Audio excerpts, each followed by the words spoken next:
Eu sou Pedro Mendonça e tô aqui com Camilo Esperança. Sejam bem-vindos a mais um episódio do Vantagem Posicional. Camilo, o tema de hoje tem se tornado um tema por vezes um pouco polêmico, principalmente aqui no meu país, né, no Brasil,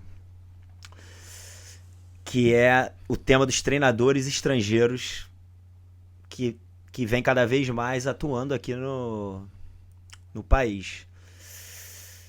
E que, como eu falei, tem gerado bastante polêmica, né? Ou bastante coisa. Tem dado bastante assunto, bastante coisa para falar, né? Muitas das vezes por pelas inovações que eles trazem, por ideias diferentes, né? Por vezes da nossa cultura, Uhum. mas nos últimos trabalhos aí, muito por essas inovações e por pensamento de repente, não sei se a palavra certa é mais vanguardista, mas eu vou me dar o direito de usar essa palavra. Queria saber a tua opinião, o que você acha? Porque embora você hoje não esteja aqui no Brasil, morando no Brasil, você um dia já foi um treinador estrangeiro no Brasil. Verdade. Por sinal, foi assim que nós nos conhecemos, né? Verdade. Isso é importante a gente dizer. Se o mercado não tivesse aberto aqui, provavelmente vantagem posicional e agora o Salih e Desfrutar possivelmente não existiriam, né? A gente não sabe, mas a possibilidade disso acontecer seria grande. Hum. O que você acha? O que você acha? Se, é, o que você acha que pode ser positivo? E se existe algo negativo, quais seriam esses pontos negativos aí? Se é que existem. Oi, Pedro. Oi, todo mundo. Cara, realmente é uma boa, né? Pra conversar aqui. E vamos tentar falar com. Sem que seja um papo de boteco, né? Um papo de bar aqui. Vamos tentar falar desde uma ótica que tenta fugir da polêmica, né? Mas, cara, isso aí é uma questão que realmente gera, gera discussão no Brasil e, por exemplo, também tem gerado discussão lá no Equador, por exemplo, onde eu estive trabalhando nos últimos quase 3 anos, né? A questão até eu alguma vez teve que sair para fazer uma coletiva de imprensa, né? Quando eu trabalhava no Guayaquil City e foi perguntado por essa questão, né? Se há essa questão do treinador europeu, porque, claro, eu sou uruguaio, mas eu fiz as minhas licenças, né? Lá em Barcelona, então o jornalista achou que seria interessante me perguntar por isso. E eu vou te falar o que eu falei naquela vez, né? Eu vou compartilhar com todos vocês o que eu falei aquela vez. Realmente, Pedro, eu acho que se o treinador, né, fosse uruguaio, brasileiro, português, né, catalão, alienígena, né, ele vem mesmo da Marte, né? Se o cara vem, se o cara vem para contribuir a melhorar o futebol do país, bem-vindo seja, cara. Que isso? Não faz sentido nenhum a questão do debate da nacionalidade do treinador. Eu acho que eu vejo assim, é, até pelo para um setor do jornalismo talvez seja interessante para porque tem que falar de alguma coisa, né? Por enquanto, por enquanto não tem futebol ainda, então o cara tem que falar de alguma coisa. Mas realmente é um debate? O debate é a nacionalidade do cara? Ou o debate é se os caras, todos, sem importar a nacionalidade, se os caras que estão lá são realmente profissionais que podem aportar alguma coisa ao futebol brasileiro. Ao futebol brasileiro, como te falo do futebol brasileiro, o futebol do Equador, tanto faz, né?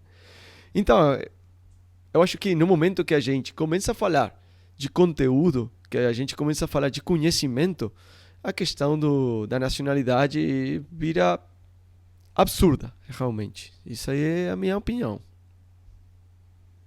Eu concordo com você, Camilo. Eu vejo até assim, muito no sentido do que você falou, mas eu vejo como uma ótima oportunidade de intercâmbio, né? Obviamente, obviamente.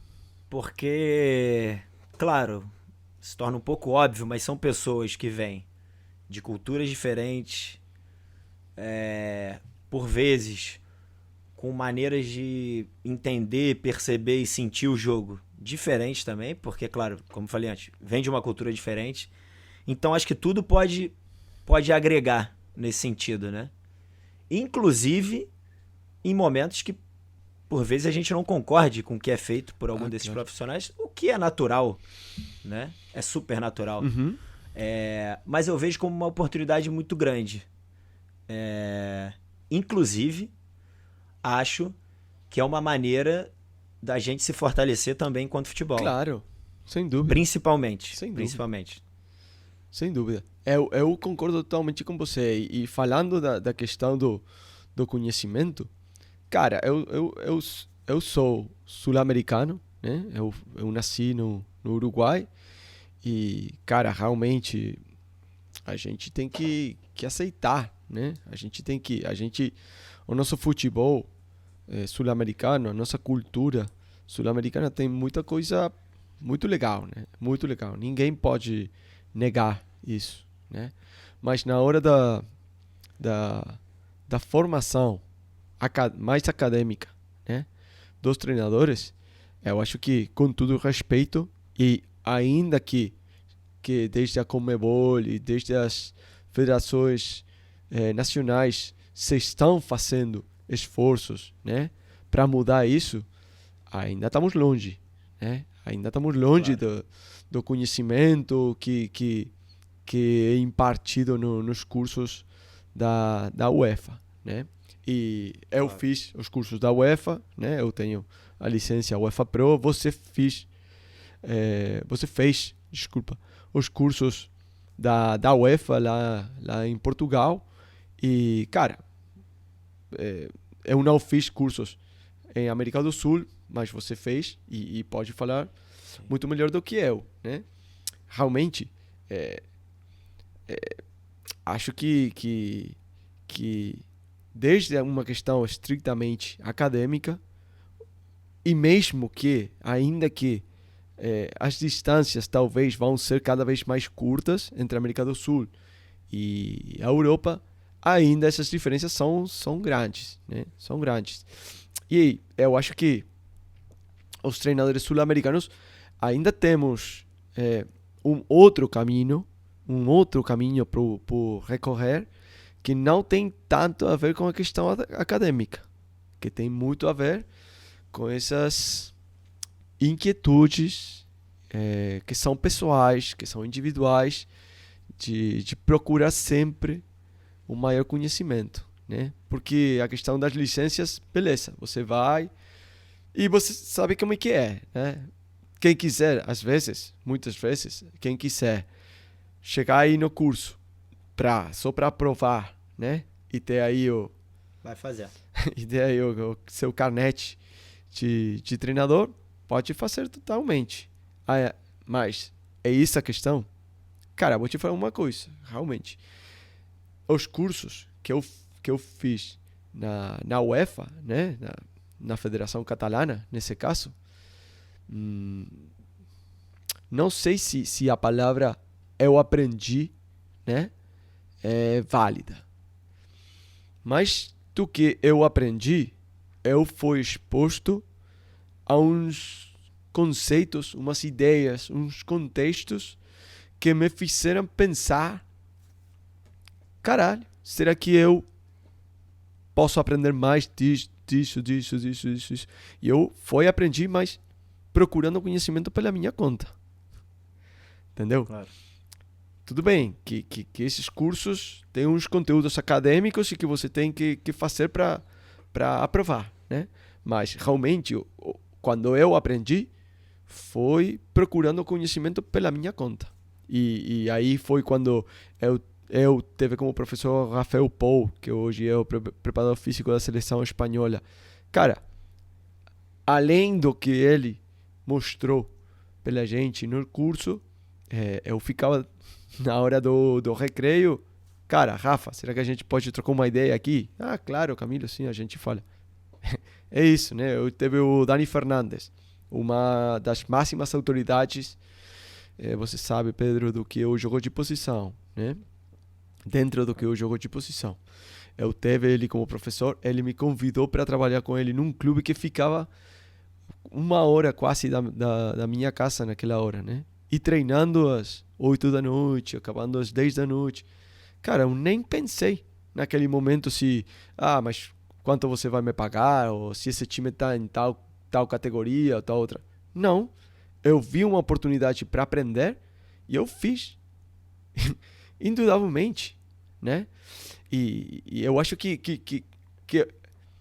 o que tem maior importância dos cursos é a possibilidade de interagir com outros caras que vão te mostrar outras coisas. E no fundo, a questão dos treinadores estrangeiros no futebol brasileiro acaba sendo a mesma coisa.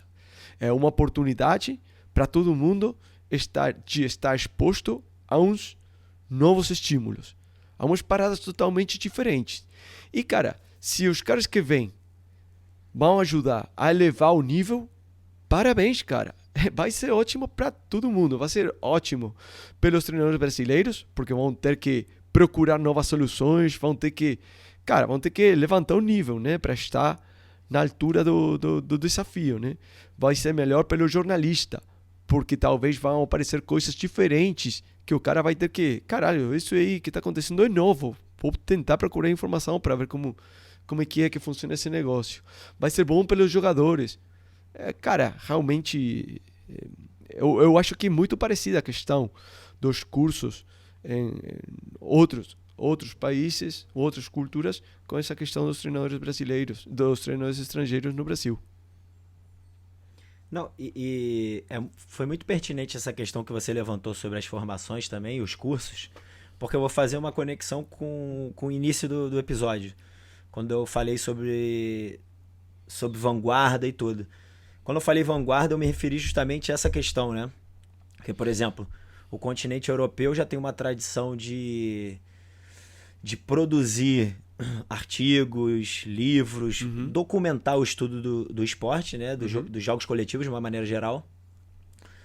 E a América do Sul, a Argentina até tem uma coisa ou outra, mas o Brasil, né? O Brasil é um recém-nascido nesse sentido. Mas, por sinal, bebe muito da fonte portuguesa, por exemplo. Claro. Agora passa a também beber da fonte espanhola, mas muito da fonte portuguesa. Mas eu acho que, de certa maneira, isso foi um start legal do brasileiro começar a produzir o seu próprio conteúdo acerca do futebol, né? E eu vou até pegar um trecho do Roda Viva, que o Abel Ferreira participou esses dias. E foi muito interessante uma questão que ele levantou, que ele falou que quando veio para o Brasil, uma das primeiras coisas que ele fez foi ir à procura de bibliografias brasileiras sobre o jogo, né? E ele tentou pegar ali algo sobre Tele Santana, algo sobre Ayrton Senna, né? De esporte de uma maneira geral. E sobre futebol também. Ele disse que teve muita dificuldade, porque de fato não existe. Não existe. E ele agora foi muito feliz, produziu um livro junto com a comissão técnica, falando dos processos dele no Palmeiras. Claro. Enfim, se não me engano, dos 2 títulos na Libertadores. Então, é um legado que ele está deixando, né? Totalmente. Mas eu acho que foi importante ir através dos cursos da CBF. A gente não está fazendo merchandising aqui, né? A gente não ganha nada para falar isso, mas é o que é. Então, É muito importante o futebol brasileiro para a formação dos profissionais. Ter algo, né, para se conectar, ter algo que vá fazer com que as pessoas tenham, claro, é uma das possibilidades, mas que as pessoas tenham essas interações, essas conexões. E quando você falou, por exemplo, dos cursos que você fez da UEFA, eu vou pegar o meu exemplo, né?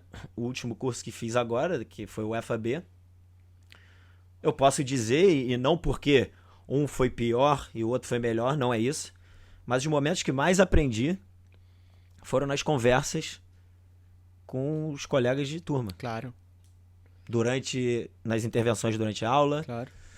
nas conversas depois, na hora do jantar, na cervejinha que a gente bebia de vez em quando ali depois da aula. Então, assim, eu acho que, como falei lá no princípio, e você também falou, eu acho que é uma ótima oportunidade da gente, eu vou falar, embora eu acho que é melhorar, mas da gente mudar enquanto profissional, enquanto pessoa. E vou te falar uma Tá coisa. aberto a novas possibilidades. Claro, eu vou te falar uma coisa, Pedro, que eu já conheço esse papo de... mas vem treinador de fora e vai mudar nossa identidade, e então esse cara aí... Beleza, tá bom. Quem disse que a identidade é algo rígido também, né? É exatamente isso que eu ia falar. Qual é a identidade do futebol brasileiro? É o Brasil do 94? É o Brasil do Tele Santana? É o Brasil atual? É o futebol De brasileiro? 70. É o futebol brasileiro do Rio? É o futebol brasileiro do Nordeste? É o quê?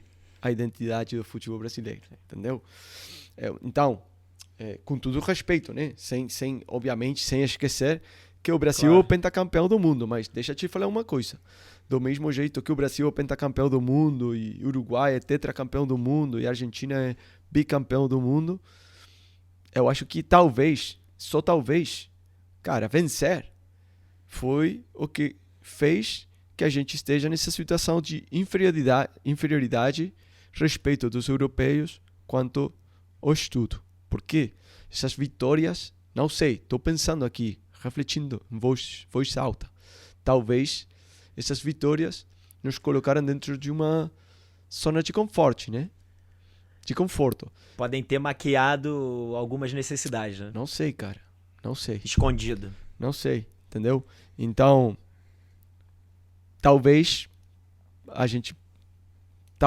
não sei, a gente poderia ter sentido uma outra necessidade, uma outra urgência, né?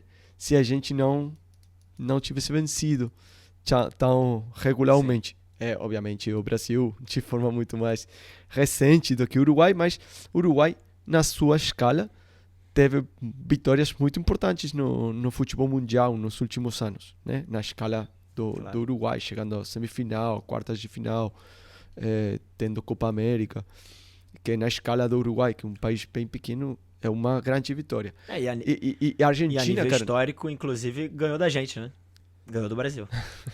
mas, infelizmente, cara, no Maracanã. Eu não quero esquecer da questão da Argentina, por exemplo, né? Argentina. Desde o ano 86 que não vence uma Copa do Mundo. Cara, com Messi, com Batistuta, com Crespo, com Di Maria, com Verón, com... Sério? Tá falando sério? Então, gente, talvez temos alguma coisa que realmente a gente pode fazer melhor, né?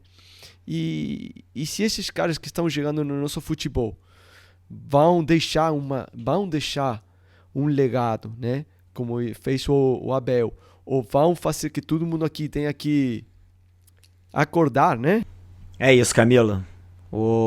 Acho que a gente chegou no objetivo do episódio de hoje, que era gerar essa reflexão, tentar perceber essa situação específica de uma maneira diferente, desde um prisma novo. E assim, a gente chega ao final de mais um episódio do Vantagem Posicional e nos vemos na próxima. Grande abraço.